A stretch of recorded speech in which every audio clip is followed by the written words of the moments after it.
arrow leaves the bowstring. There are no gunshots, no engines, and no modern equipment supporting them from behind.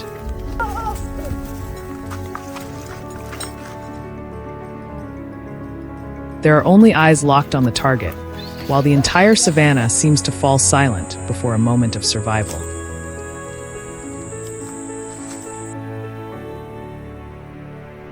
The prey suddenly makes a sound.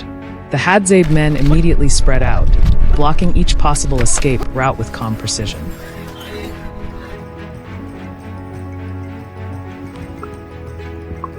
To them, this is not a hunt meant for display.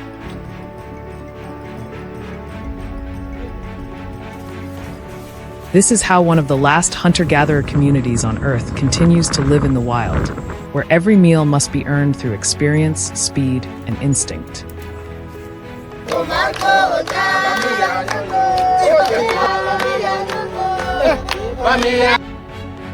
In this land, nature does not wait for anyone. A footprint can disappear after a single gust of wind.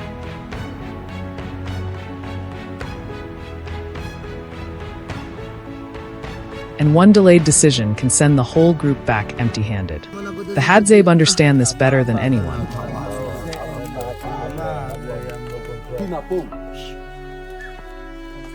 They do not enter the savannah with haste, but with an almost instinctive ability to observe.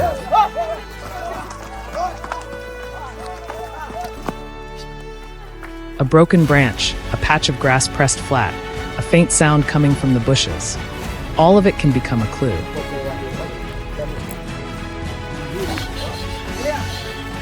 To them, this is the living map of nature, where every trace tells the story of prey that has just passed through.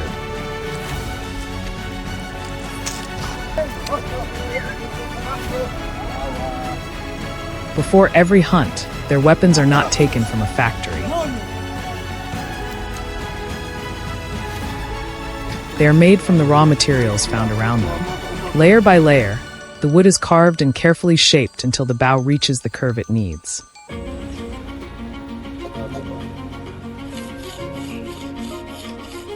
The arrows are straightened, fitted with bird feathers to keep their flight steady, then held over fire for one final finish.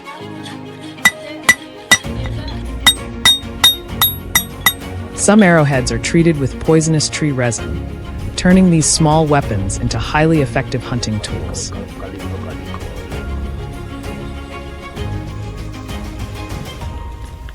Every string, every arrow shaft, and every sharpened edge carries the experience of generations who survived by the work of their own hands.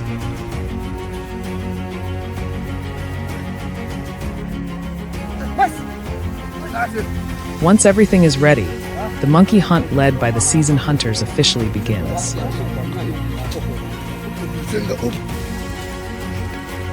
Monkeys are fast, intelligent, and extremely alert. They can sense danger from the smallest sound, then quickly move out of range before an arrow can reach them.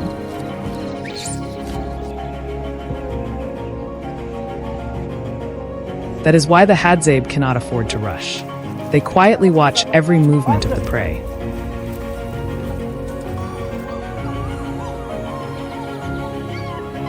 At a signal from the leader, within a few tense seconds, the bow is raised and the arrow is drawn.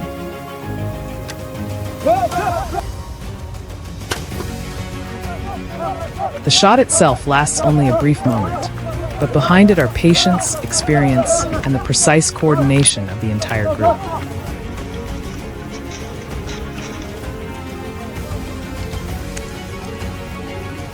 The Hadzabe do not only hunt on dry land. At times, they also face crocodiles hidden beneath the mud and the still surface of the water.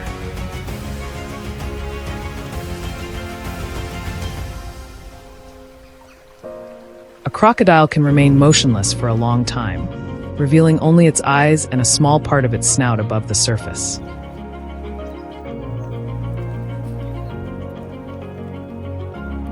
Before approaching, the hunters carefully study the riverbank. They keep a safe distance, move slowly, and stay constantly alert.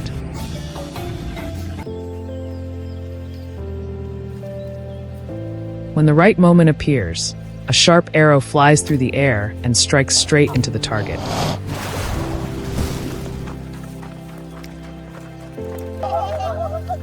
Hunting a crocodile does not only demand strength, it also requires absolute calm, because this is one of the most dangerous encounters between human beings and the wild.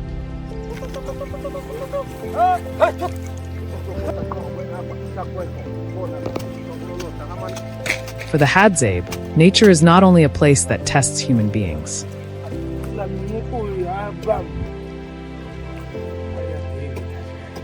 It is also a vast source of food for those who know how to listen and recognize its signs.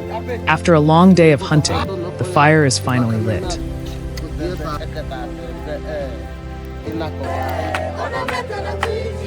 The meat is prepared in different ways, divided into portions, and shared with everyone around.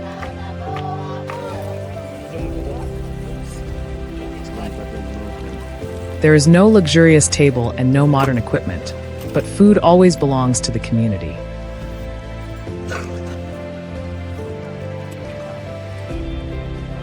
Each piece of meat that is shared does more than feed the body. It helps keep the bond of the entire group alive.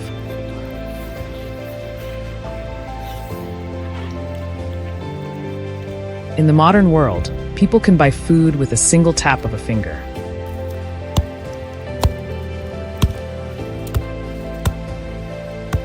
But on the dry savanna, the Hadzabe still remind us that there was once a time when every meal was the result of observation, courage, and the ability to live in harmony with nature.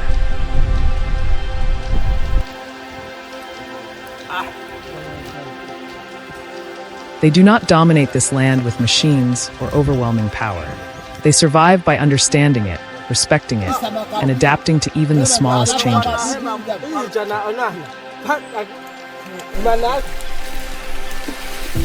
Every footprint they follow, every arrow they craft, and every meal they share is part of an ancient story of survival that humanity once belonged to.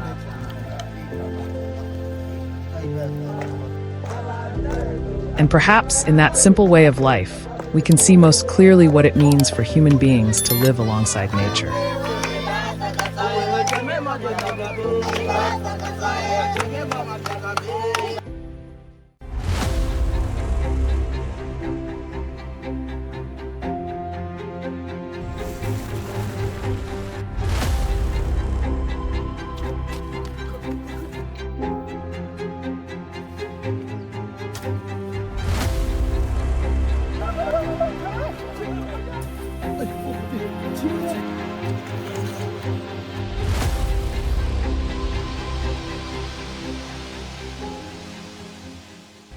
Dawn slowly breaks over the dense rainforests of South America.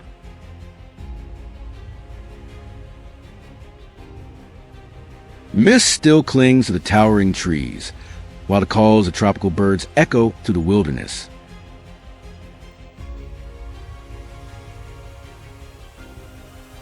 Deep within the forest, an indigenous tribe quietly begins a new day. This is not an ordinary hunting expedition. Their target is a jaguar, the most formidable predator in the jungle. This hunt is not about proving strength or seeking glory.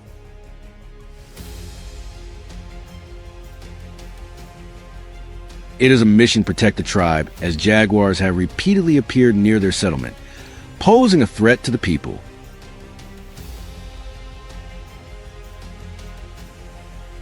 Join us as we explore how indigenous hunters confront one of the most dangerous predators of the rainforest.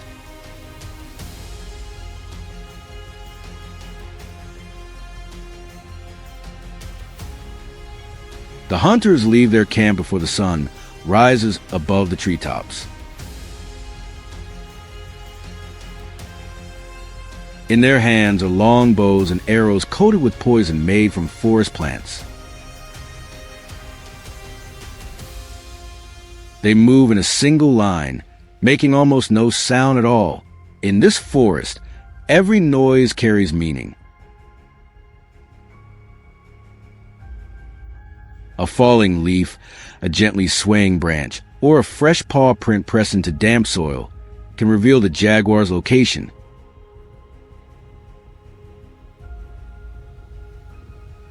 They stop frequently to observe their surroundings. Large tracks deeply embedded in dry sand suggest that the predator passed through only a short time ago.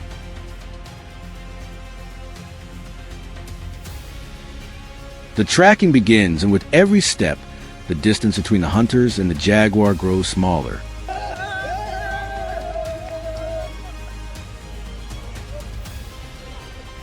As they move deeper into the jungle, an unusual silence settles over the forest.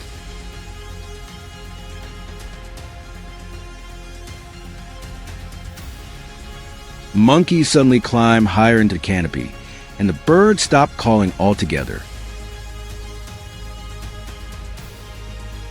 These are signs that only people who have spent their entire lives in the wilderness can recognize.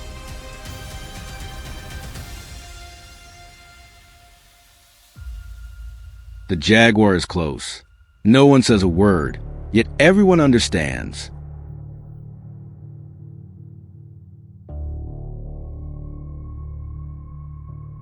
Beyond a thick wall of vegetation, a golden shape marked with black rosettes slowly comes into view.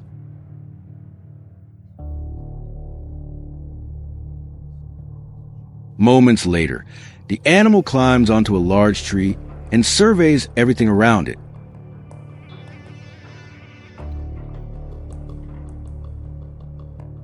There is no fear in its behavior. In this forest, it is the ruler.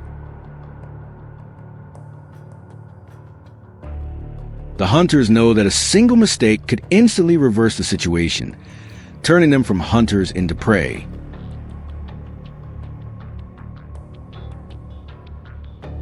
Without warning, an arrow cuts through the dense foliage and strikes the jaguar as it rests on the tree.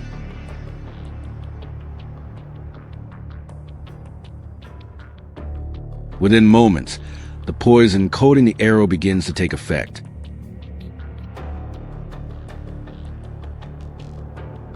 Startled by the sudden attack, the animal quickly loses its balance and falls heavily from the tree onto the forest floor covered with dry leaves.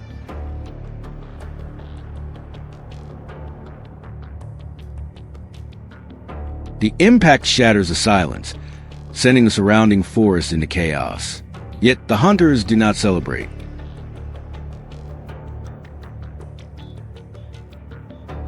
They carefully approach and move closer to their formidable opponent, offering a final moment of respect to a creature that survived and fought within one of the harshest environments on Earth.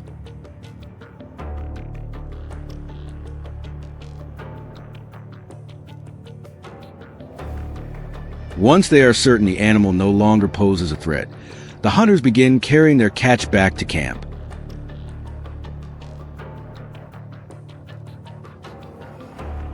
The next steps are performed with practiced efficiency.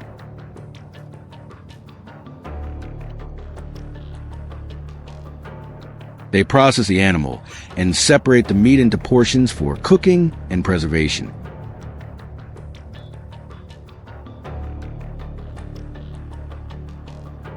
Without matches or modern tools, a fire is built using knowledge passed down through generations.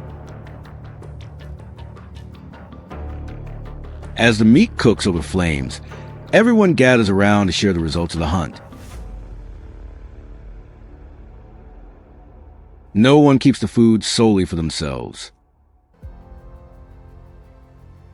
In this forest, survival depends on cooperation, and every successful hunt benefits the entire community.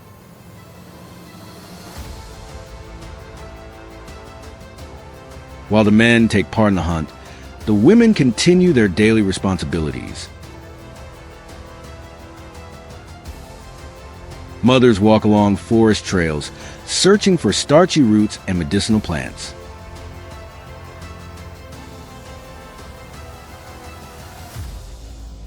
Some children collect honey from beehives hidden high in the trees, carefully gathering pieces of golden wax.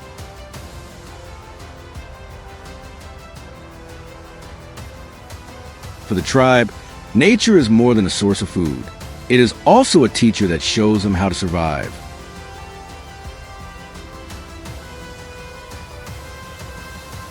They take only what they truly need and leave enough behind for the forest to regenerate.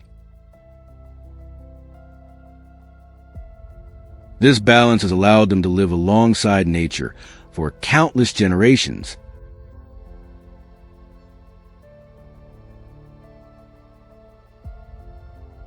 The encounter with a jaguar serves as a lesson in courage, patience, and unity. The hunt provides more than food. It reminds them that humans have never been the absolute masters of nature.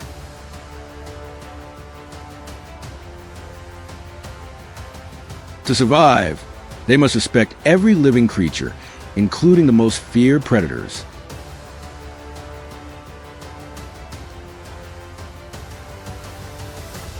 Perhaps in today's modern world, filled with convenience and technology, what we are most at risk of losing is not the ability to hunt, but our connection to nature and our appreciation for the countless forms of life that share this world with us.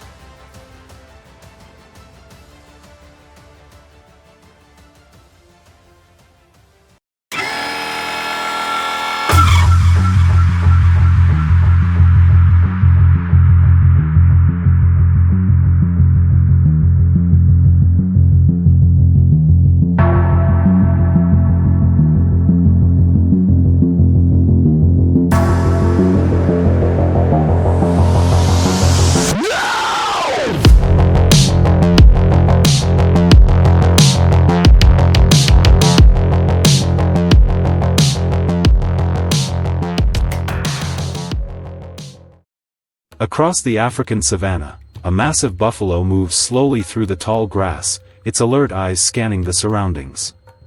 For the Hadzabe tribe, this is an extremely dangerous prey. A single mistake could turn the hunt into a serious risk. From the very beginning, the group understands they are facing a true survival challenge on the open plains.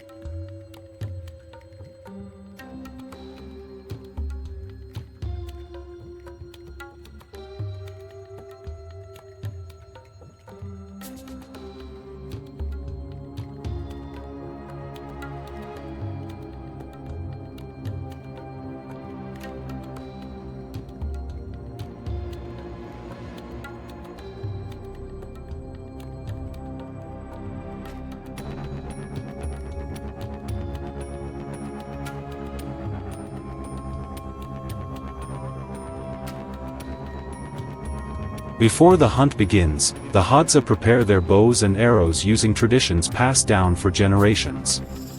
Beneath the shade of acacia trees, they choose straight wood for the bow, carefully carving and bending it to achieve the right flexibility. The wooden arrows are sharpened and fixed securely with natural resin. For them, bows and arrows are not just hunting tools but knowledge carried through many generations.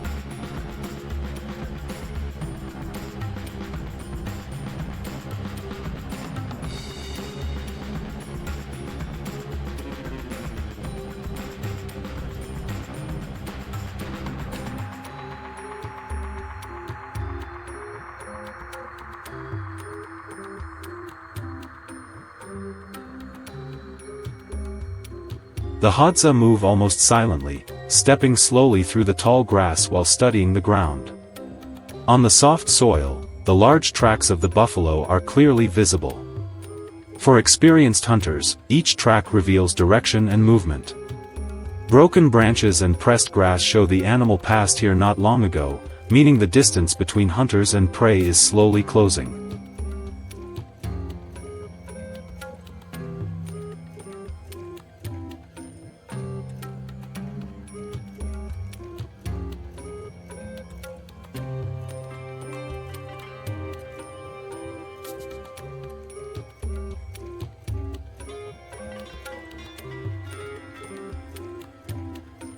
The tension rises as the signs become fresher. Disturbed grass and newly pressed soil show the buffalo is very close. Every movement becomes cautious. The hunters communicate with quick glances and small gestures, careful not to make a sound. Their coordination is nearly perfect, because in the wild, understanding each other can mean survival.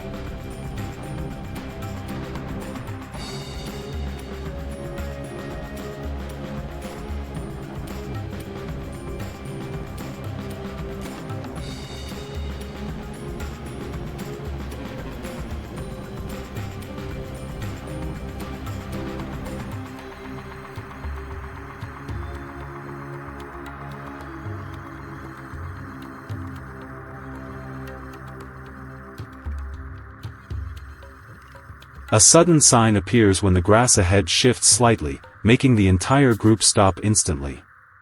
Within seconds, the massive shape of the buffalo emerges from the grass. Its powerful body and watchful eyes make the air feel tense. The distance between both sides is now very short. The Hadza know that from this moment, every move must be calculated carefully.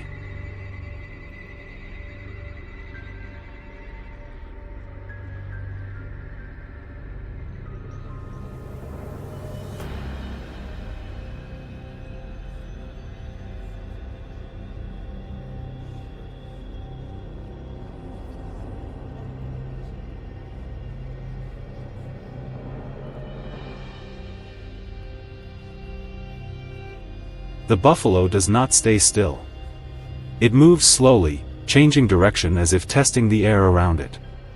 With strong survival instincts, it can sense danger quickly. In that tense moment, a Hadza hunter raises his bow. An arrow flies through the tall grass and strikes the buffalo. After a few staggering steps, the massive animal finally collapses onto the savanna grass.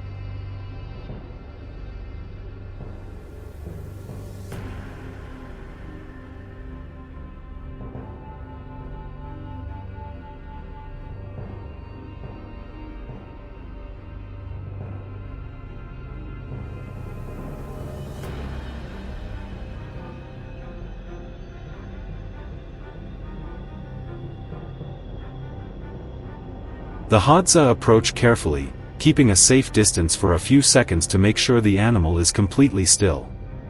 Once everything is certain, the group gathers around the buffalo.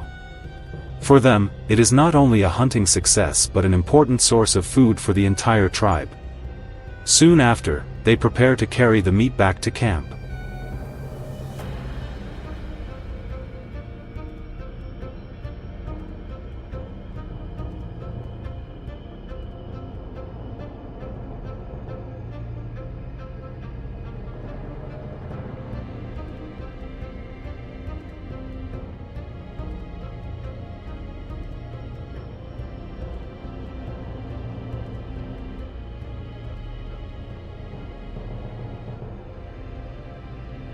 A fire is quickly lit in the center of the camp, dry wood crackling and casting a warm glow.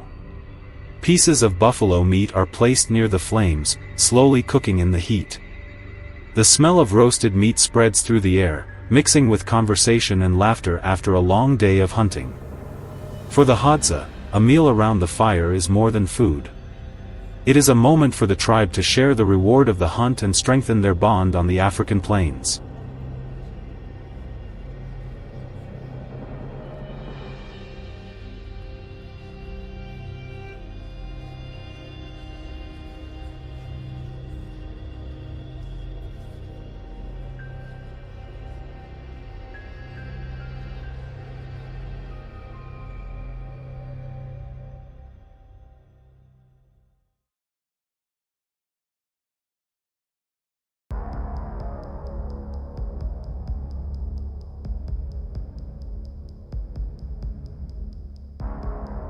In the end, the hunt concludes with a large prey. For the tribe, every successful hunt not only provides valuable food but also keeps alive the survival skills passed down for generations. On this wild land, experience, patience, and teamwork always determine the outcome of each hunt. If you enjoyed this story, leave a comment and follow the channel to explore more real survival journeys in the wild.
In the dry lands surrounding Lake Iasi, water is the most valuable resource. When the dry season lasts for months, the remaining water holes become a gathering point for most animals.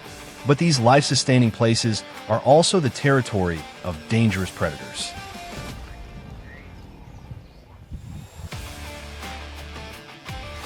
Along the muddy banks, crocodiles often lie motionless for hours, waiting for an opportunity. The Hadzabe understand this danger well and avoid direct confrontation, knowing that even a small mistake can have serious consequences. Even so, they must approach these water sources every day, where the line between safety and danger remains very thin.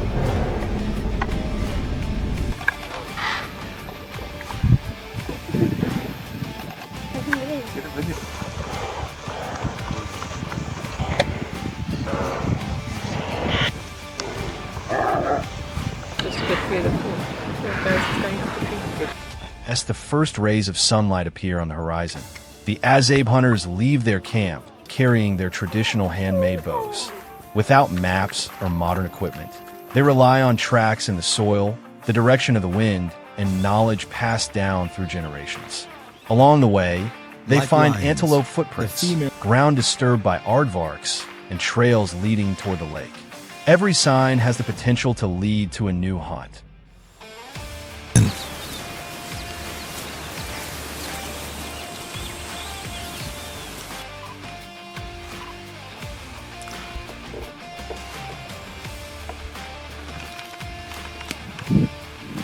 The hunters move forward in short, careful steps while constantly observing the terrain.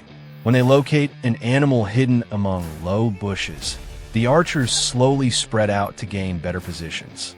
The distance closes little by little. When the opportunity finally appears, the bows are drawn at the same time. Arrows fly forward and disappear into the dry grass. Not every hunt ends successfully, but patience has always been an essential part of their way of life.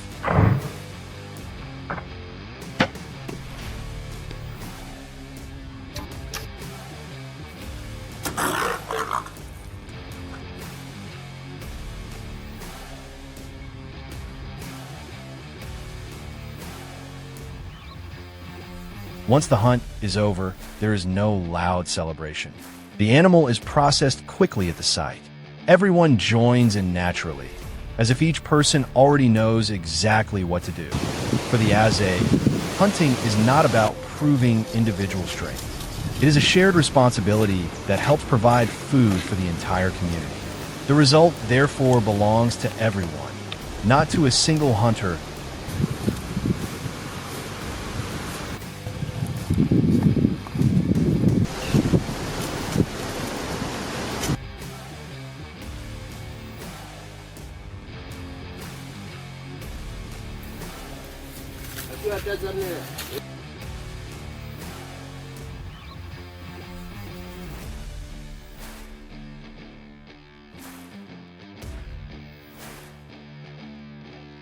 As the sun rises higher, the group gathers in a familiar clearing.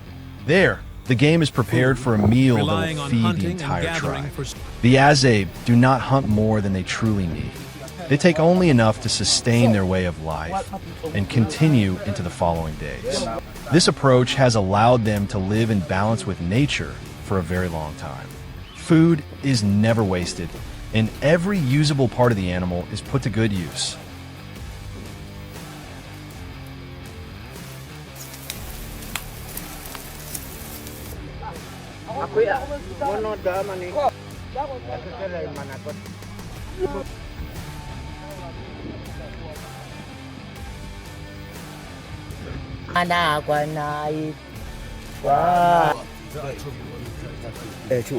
Beyond their value as food, many animals are connected to traditional knowledge passed down through generations.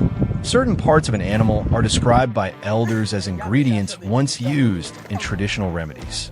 While these beliefs may differ from modern medicine, they reflect the deep connection between the community and the natural world. For the Hadzabe, hunting is not only about finding food, but also about preserving knowledge inherited from their ancestors.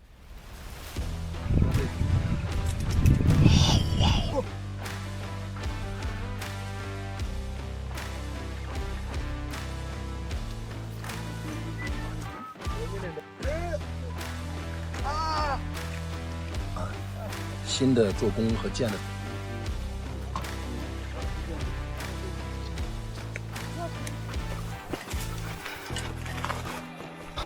Imepitaka siku nyingi. AS food is shared among everyone in the camp. We realize that the most remarkable aspect of this community is not their hunting skill, but their spirit of sharing. There is no concept of excessive hoarding or keeping the best portions for oneself.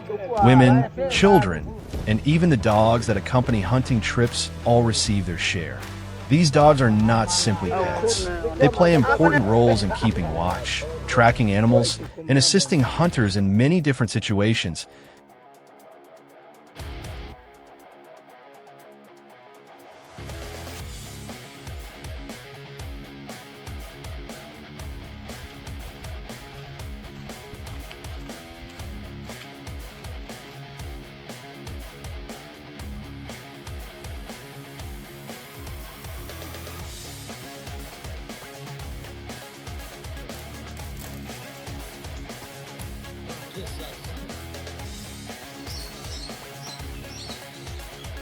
This night falls over Lake Iasi. The Hadzabe hunters gather around the fire to eat and talk after a long day. During daylight hours, they follow animal tracks across vast stretches of wilderness. At night, they return to their community and continue a way of life that has endured through countless generations. Perhaps it is this strong sense of unity, combined with their hunting skills, that allows them to overcome the challenges of the wild. If you enjoyed learning about the Hadzabe people's journey of survival, don't forget to like and subscribe to the channel for more fascinating stories about people and nature from around the world.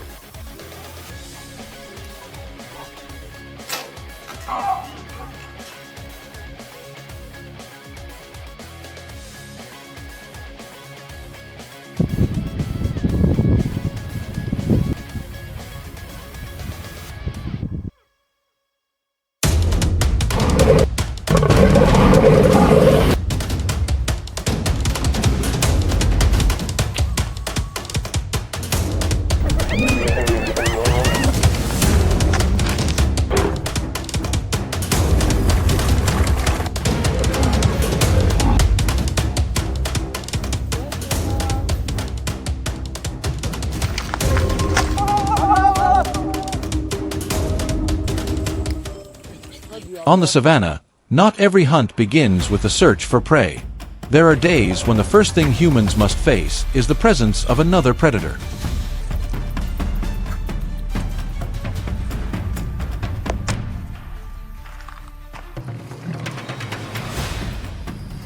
The morning unfolds slowly.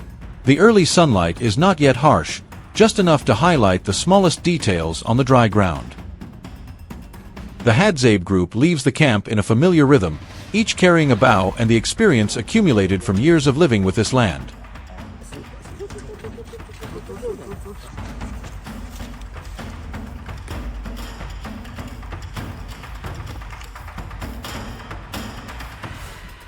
The hunt always begins with walking and observing. They move slowly, never spreading too far apart, every step intentional.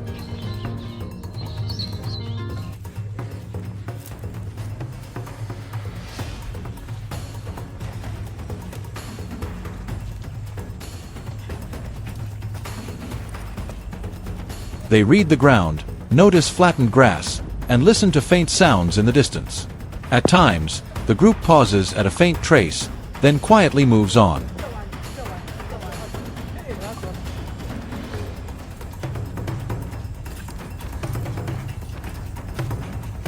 For the Hadzabe, understanding does not lie in words but in perception. The prey may be ahead, but it is never the only thing they focus on.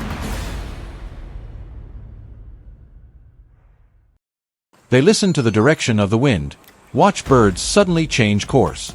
These small signals are enough to remind them that they are not the only ones hunting on this land.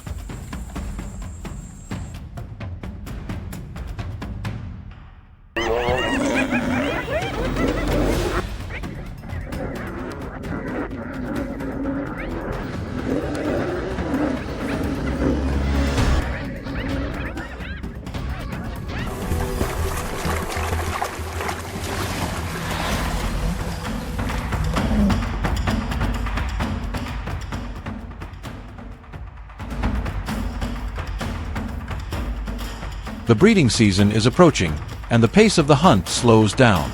At times, they deliberately change direction even when the tracks are still clear. This is not hesitation, but a survival instinct shaped over generations. On this land, the presence of a lion does not need to be seen to be felt. It shows in how they move, in the distance they keep from one another, and in knowing when to advance and when to wait. The hunt continues, but from this point on, every decision must be more precise. If you can feel the slow rhythm and the quiet tension of this hunt, don't forget to hit the like button.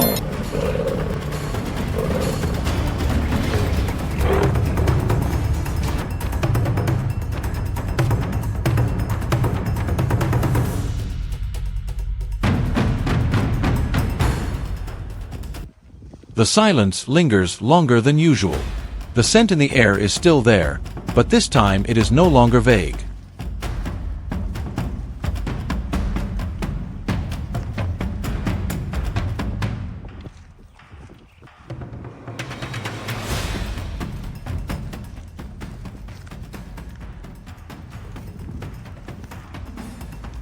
Ahead, the lion gradually comes into clear view. Its movements are slow and heavy, as if the ground itself is holding it back. The Hads do not rush forward. They stand still long enough to observe the entire space, the distance, the wind direction, and the exhaustion visible in the animal's every movement. This is not a moment of impulse, but the result of countless observations, when all options to avoid the encounter no longer seem possible.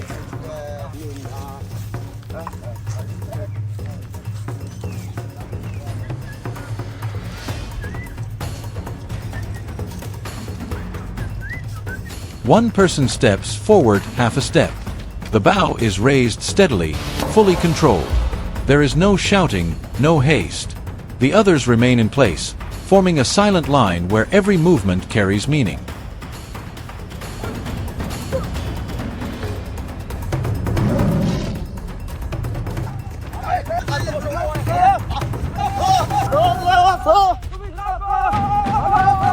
In that moment, the savannah seems to hold its breath. The decision is made not to prove strength, but to end a threat that has lasted too long. The lion stops, then slowly lowers itself, as if accepting its own limits within the harsh cycle of nature. When the stillness returns, everything unfolds quickly, without excess. The Hads lower their bows and step back, returning the space to the savannah.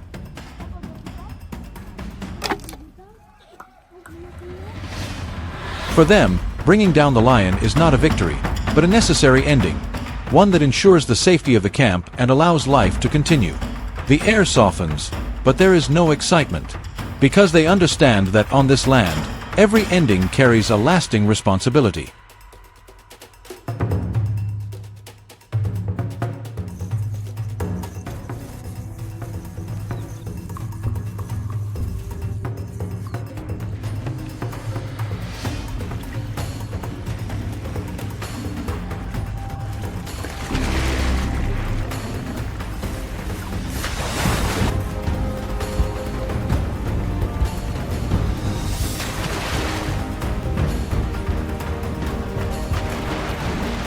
Was this choice inevitable, a matter of survival, or a difficult boundary to accept? Share your thoughts in the comments. Which means friend. As the sunset fades over the savannah, the atmosphere in the Hadzabe camp begins to change. The steps on the way back grow lighter, and conversations become more lively. The tension of the day disappears.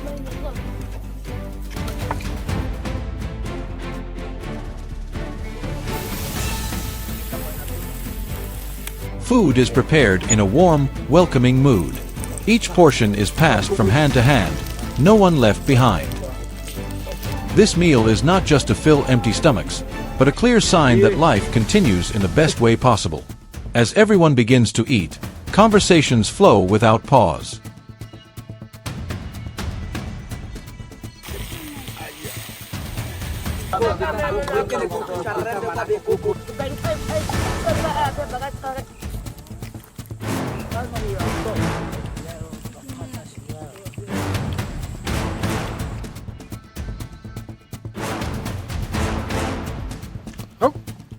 Laughter rises naturally, as if the entire camp has finally released what remained after a long, tense day.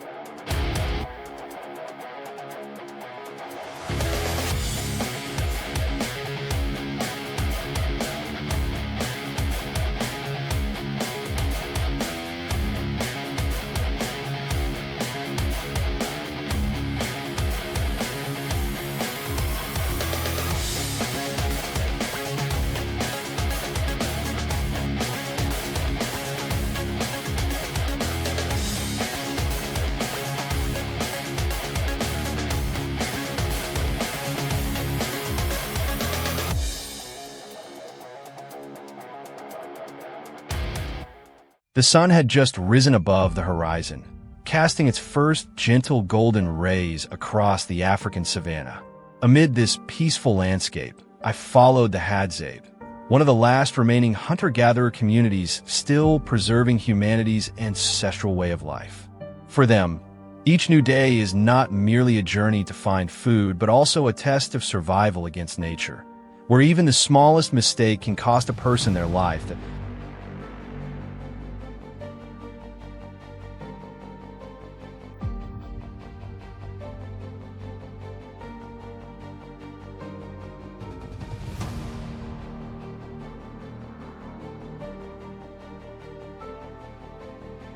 In the small camp, the Hadzabe men sat together around a crackling fire.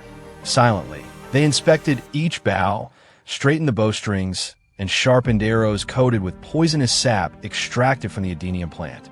The flickering flames reflected off their sun-weathered faces and the calm eyes of these seasoned hunters. This was a familiar ritual before every hunting expedition, marking the beginning of a day in which the entire community placed its hopes in their skill.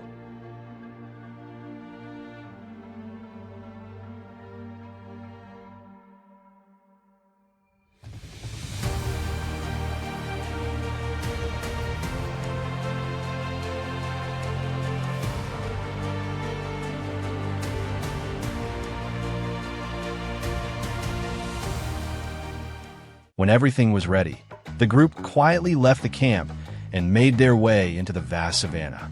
The air was almost completely still, broken only by the soft sound of footsteps brushing against the ground and the distant songs of birds.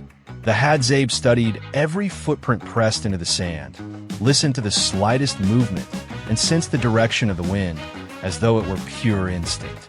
They did not hunt with haste, but with patience, for in the wild, opportunities reveal themselves only for a few fleeting seconds.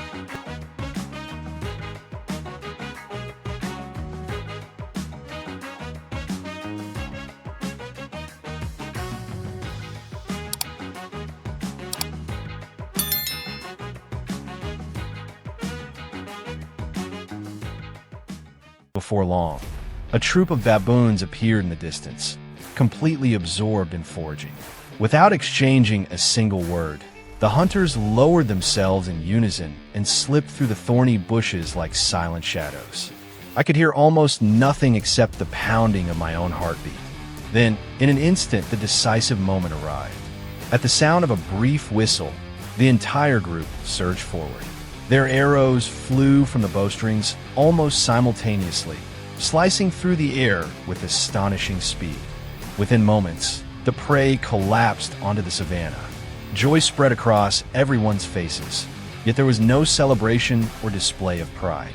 They simply smiled, patted one another on the shoulder, and bowed their heads in respect for the animal that had given its life. To the Hadzabe, hunting is not merely about victory, but also about expressing gratitude to nature for providing the gift of sustenance.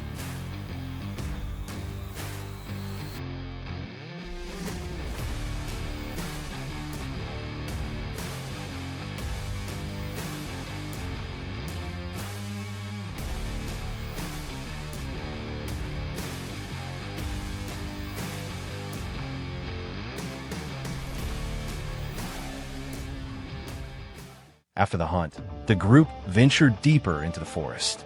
One of the men smiled and said that today would be a day for honey. Those few words alone instantly filled the air with excitement. For the Hadzabe, honey is not only an energy-rich food, but also the most precious gift the forest can offer. They stopped beside an ancient tree with a tiny hollow that was almost impossible to notice. Had I been alone, I would never have imagined that a large beehive was hidden inside. Dry branches were quickly gathered and lit to produce a gentle stream of smoke that calmed the bees. The hunter then carefully widened the opening with a series of precise strikes. As the golden honeycomb gradually came into view, he bent down and placed his mouth directly beneath the flowing honey, calmly savoring it even as bees continued to crawl across his face.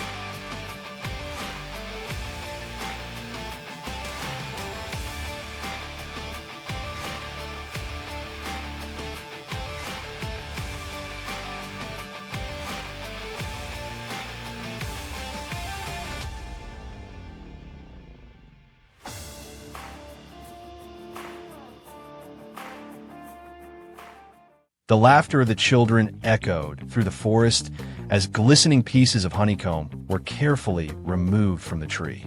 Thick golden honey flowed between their fingers, carrying the rich fragrance of wildflowers and a sweetness that was deeper and purer than any honey I had ever tasted.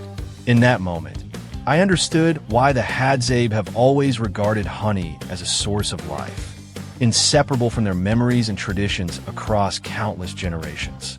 As dusk painted the savanna in shades of purple, everyone returned to the camp with the rewards of a long day.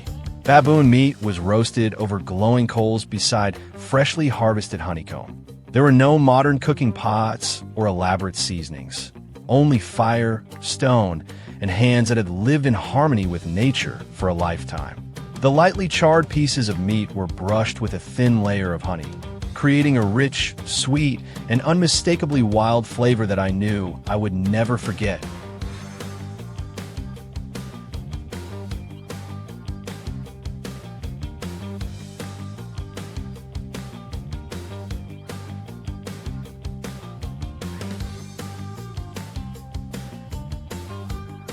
This night slowly fell. Everyone gathered around the fire, recounting the day's hunt with hearty laughter while the children listened intently, as though receiving their very first lessons about life. Sitting beneath the flickering firelight in a sky filled with stars, I suddenly realized that I had not merely witnessed an ordinary hunt. I had been given the rare opportunity to experience a way of life that has endured for tens of thousands of years. A life in which people continue to live in harmony with nature in its purest and most authentic form.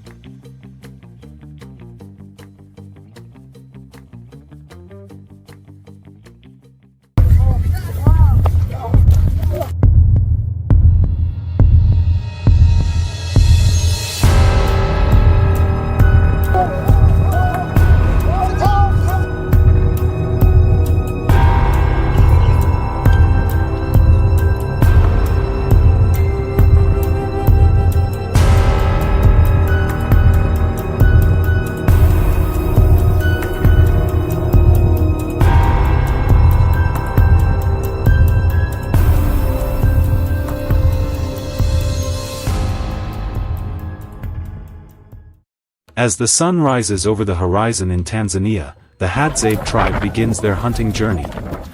Without modern tools, they rely entirely on nature and experience. Light footsteps glide across the dry ground, while sharp eyes scan every small trace. Today, the goal is not just a single prey, but 3 important food sources: African civet, antelopes, and wild honey.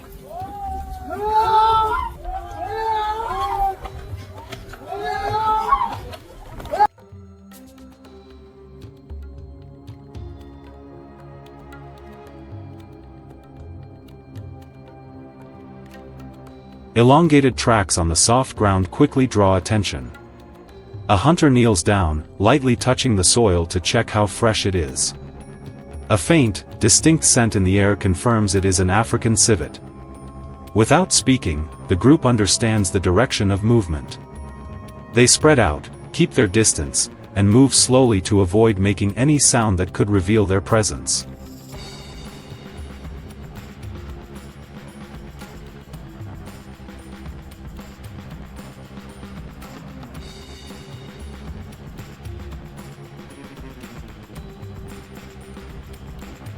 The civet often hides in low bushes, moving along familiar paths.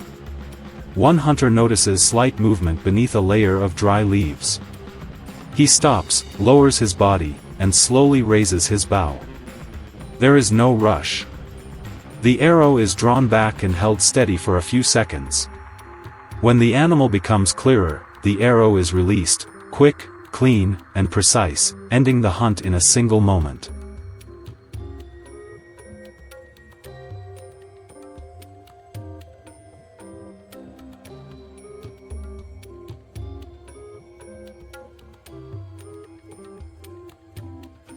After handling the small prey, they continue deeper into a more open area where larger and clearer tracks begin to appear. These are signs of antelopes. Unlike the civet, antelopes are fast and highly alert. The Hadzabe shift their approach, moving with the wind, keeping their bodies low, and using patches of grass as natural cover.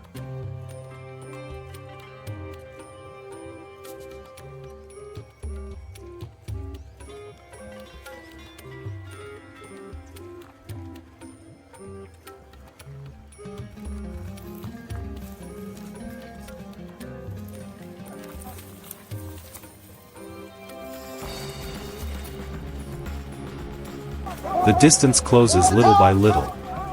One hunter stops, kneels low, and locks his gaze onto the target. The bow is fully drawn, the string trembling slightly in the silence. The moment feels frozen. As the antelope tilts its head, the arrow is released. It flies fast and straight, hitting the target in a single breath. There is no loud noise, only the result of patience and precision.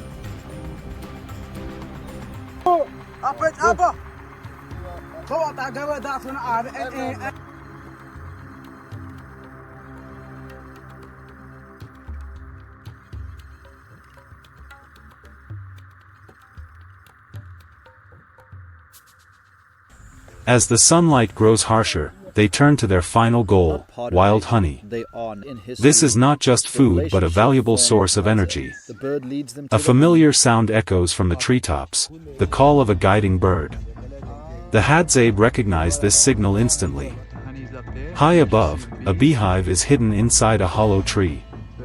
They begin to build a small fire, creating just enough smoke to calm the bees. As the bees slow down, one hunter starts climbing the tree.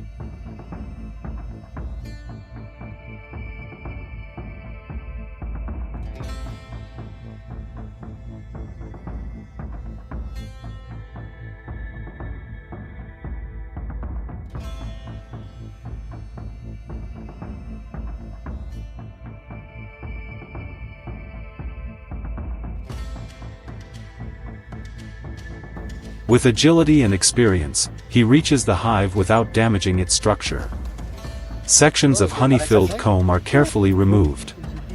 The honey flows out, thick and golden under the light. Some is eaten immediately for instant energy, while the rest is kept. They do not destroy the entire hive, allowing the bees to return and maintain the resource for future visits.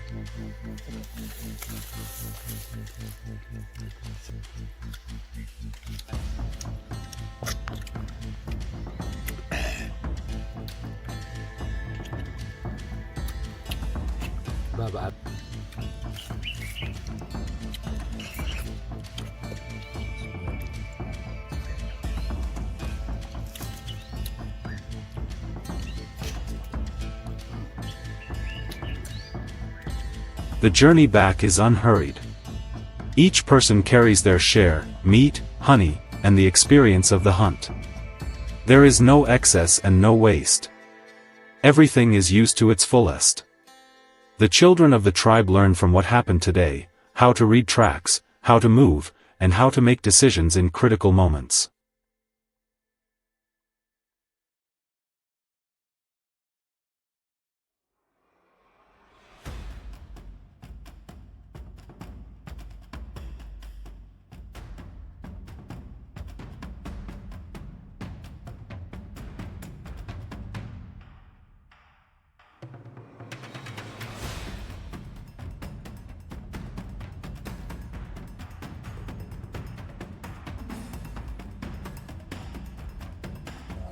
As the sun slowly lowers toward the horizon, the entire tribe gathers in their familiar living area. Meat is cooked in a pot, its aroma spreading through the air, while honey is shared among everyone. There are no elaborate rituals, only short conversations, laughter, and the crackling of fire. This is not just a meal, but a moment of connection, where every result is shared and every lesson is passed on naturally.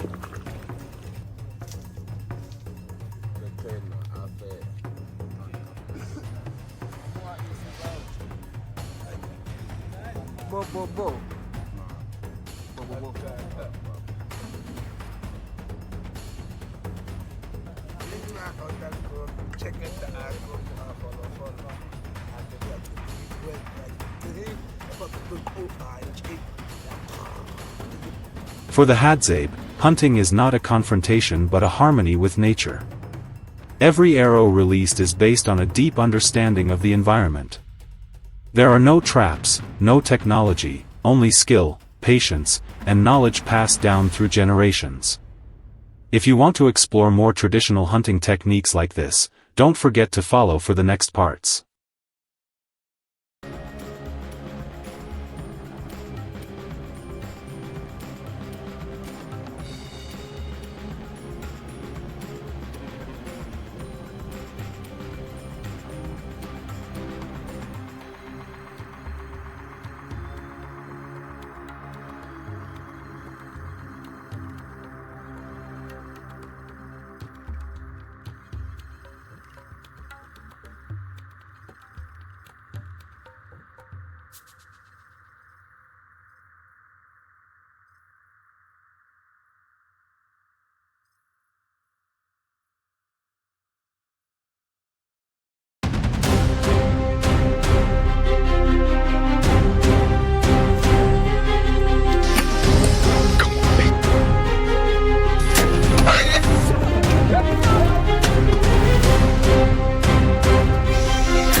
In an age of artificial intelligence, satellites, and ever-expanding cities, humans seem to be drifting further away from nature. Yet near Lake Iasi, the Aza tribe still maintain an ancient rhythm of life. They don't rely on machines, but on the forest, tracks in the soil, and the subtle signals of the natural world.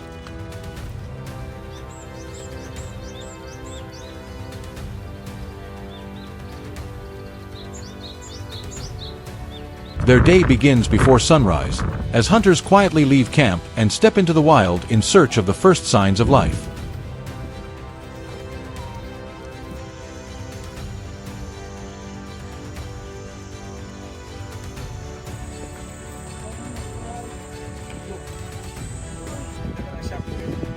There are no clocks or alarms, only routines passed down through generations.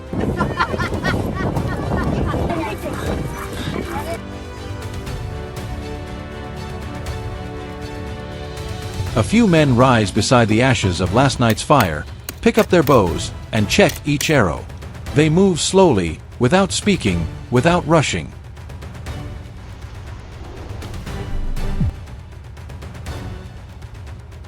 Only the dry sound of footsteps on the ground and a few hunting dogs quietly following behind.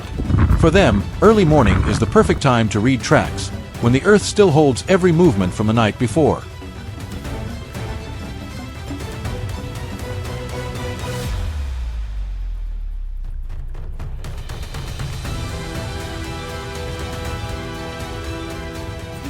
One hunter pauses on a patch of soft ground, where a small hoofprint is clearly visible. Without a word, the group understands, a gazelle has just passed through. They immediately adjust their direction. Not long after, the first arrow is released. The animal collapses after a short run. Processing begins right there on the spot. Quick, precise, efficient. No modern tools, just small metal blades and skills refined over countless generations.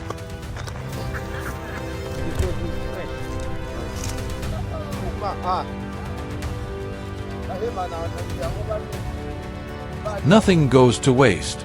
The meat is kept for food, while the hide will become clothing to protect against the cold nights.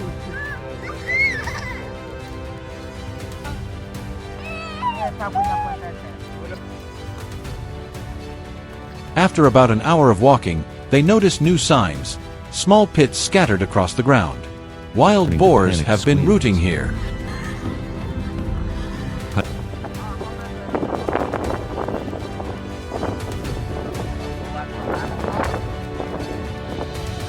Experience tells them that when feeding, wild boars move slowly and can be intercepted if their path is predicted correctly.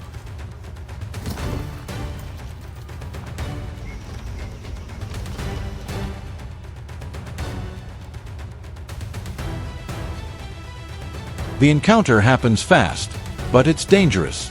Wild boars are powerful, with sharp tusks capable of causing serious injury.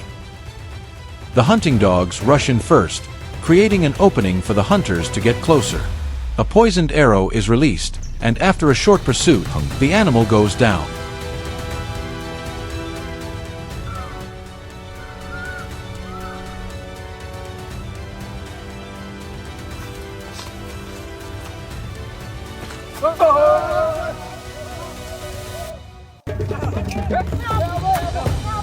This is a large source of food, enough to feed the entire community for several days.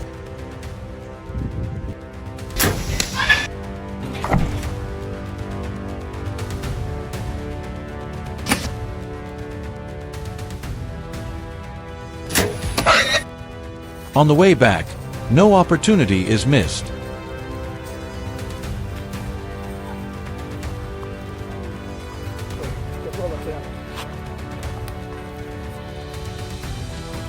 A slight movement near the base of a tree draws attention, a large lizard slowly making its way across the ground. Without hesitation, another arrow is fired. For the Aza, every creature is a potential source of food, and hunting is not a choice, it is how they sustain life. By the time they return, the sun is already high. Women and children are waiting.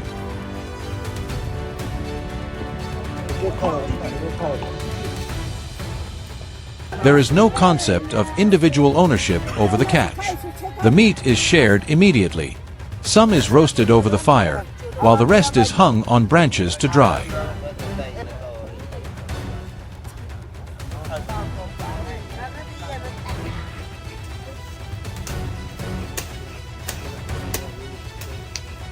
Smoke rises, the scent of meat fills the air, and laughter echoes across the open space. A successful hunt ends in shared abundance.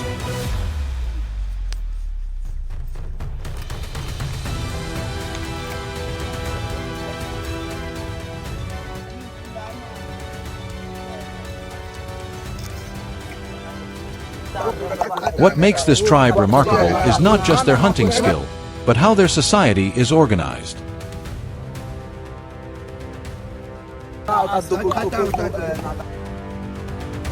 There is no fixed leader, no accumulation of wealth, no hierarchy. Everything is shared equally, regardless of who took part in the hunt. The most skilled hunter receives the same share as the one who contributed the least.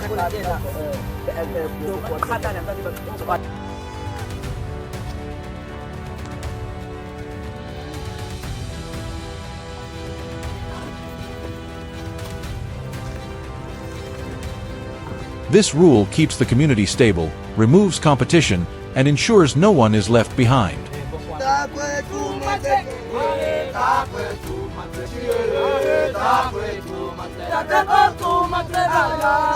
While the modern world depends on technology, the Aza rely on simple tools, handmade bows and plant-based poison arrows.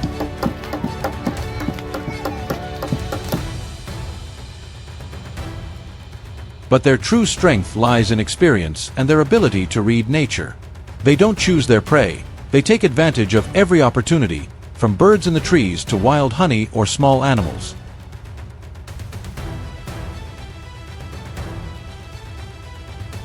Every hunt requires patience, sometimes lasting hours or even an entire day, until the right moment appears.